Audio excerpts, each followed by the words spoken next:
सुप्रभात बच्चों। कल हम लोगों ने कविता और तुम का सारा प्रश्न देख लिए थे। आज हम लोग खेल खिलौने वाला प्रश्न देखते हैं। तुम यहाँ लिखे खिलौनों में से किसे लेना पसंद करोगे और क्यों? ठीक है, जो भी इस पीला वाला बॉक्स में लिखा हुआ है तो आप कौन कौन सा खिलौना लेना पसंद करेंगे और क्यों, है ना। तो आप लोग को जो भी पसंद होगा उसका नाम लिख लीजिएगा और क्यों लेना पसंद करेंगे वो रीज़न भी लिखना है। ठीक है, इसको आपको खुद से करना है। नेक्स्ट है, तुम अपने साथियों के साथ कौन कौन से खेल खेलती हो, यानी आप अपने फ्रेंड के साथ कौन कौन सा खेल खेलते हैं इसके बारे में लिखना है। ठीक है, तो आप लोग ऐसे लिख सकते हैं, मैं अपने साथियों के साथ कबड्डी, लुका छिपी, खो खो, बैडमिंटन आदि खेल खेलते हूँ। ठीक है। नेक्स्ट है दूसरा प्रश्न, खिलौना वाला शब्द संज्ञा में वाला देखो इन्वर्टेड कॉमा है, जोड़ने से बना है। नीचे लिखे वाक्यों में रेखांकित हिस्से को ध्यान से देखो और संज्ञा, क्रिया आदि पहचानो। यानी जो भी अंडरलाइन किया गया है उसमें से पहचानना है कि कौन सा संज्ञा है, कौन सा क्रिया है, ये सब है ना। तो सबसे पहला सेंटेंस देखो, पान वाले की दुकान आज बंद है। तो पान वाले अंडरलाइन किया हुआ है, तो पान वाले क्या है इसमें, तो पान वाले यहाँ पे संज्ञा है। ठीक है। दूसरा है, मेरी दिल्ली वाली मौसी बस कंडक्टर है।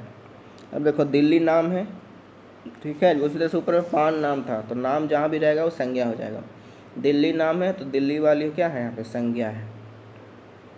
तीसरा में है, महमूद 5 बजे वाली बस से आएगा। अब देखो 5 बजे वाली, यहाँ पे जो 5 है ये संज्ञा नहीं है बेटा, किसी नंबर को बता रहा है। ठीक है, किसी चीज़ की विशेषता को बता रहा है, तो ये हमारा विशेषण हो गया। ठीक है ना, विशेषण। ठीक है।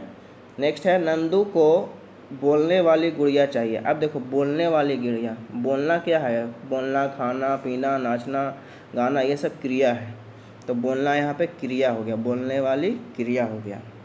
नेक्स्ट है, दाढ़ी वाला आदमी कहाँ है। अब देखो दाढ़ी क्या है, नाम है, दाढ़ी वाला आदमी जिसका दाढ़ी होता है ना, तो दाढ़ी यहाँ पे संज्ञा हो गया, दाढ़ी वाला संज्ञा। फिर नेक्स्ट है, इस सामान के ऊपर वाले कमरे में रख दो। इस सामान को ऊपर वाले कमरे में रख दो। ठीक है, तो ऊपर वाला कमरा, ठीक है, यहाँ पे ये ऊपर वाला जो है क्रिया विशेषण हो गया। क्रिया विशेषण बोलते हैं जो क्रिया की विशेषता बताता है। ठीक है, तो कौन सा वाला कमरा में रखना है, तो ऊपर वाले कमरा में रखना है, तो ये क्रिया विशेषण हो गया। ठीक है। नेक्स्ट है, मैं रात वाली गाड़ी से जम्मू जाऊंगी। तो रात वाली यहाँ पे संज्ञा हो गया।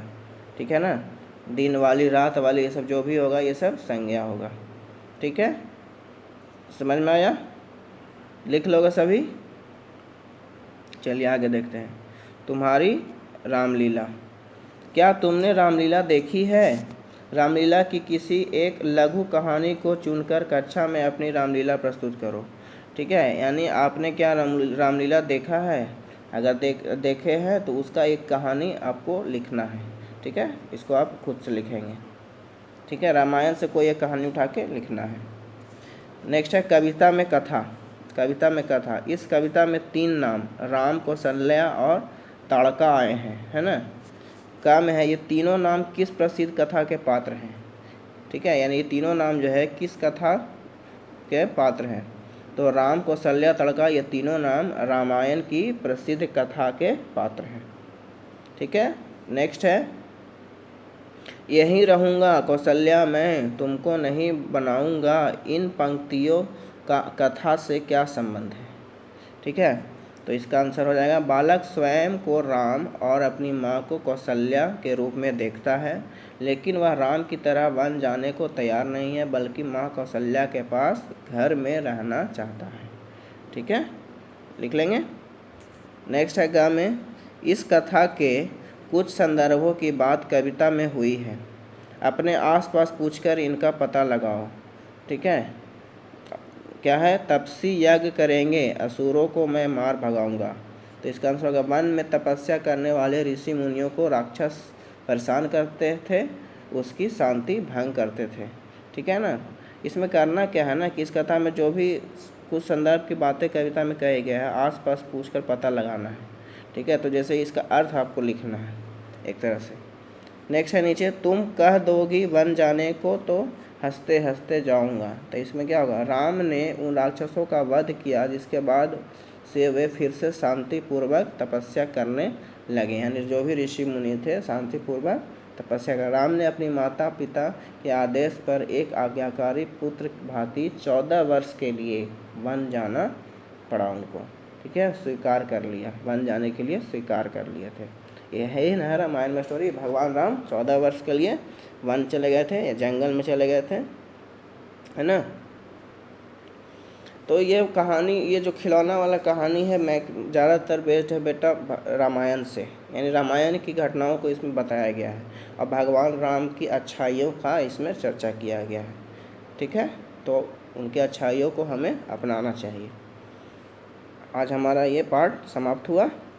कल हम लोग नेक्स्ट क्लास में ईदगाह, एक कहानी है, बहुत अच्छा कहानी है बेटा, इसको हम लोग पढ़ेंगे, ठीक है ना। आज का क्लास समाप्त। धन्यवाद।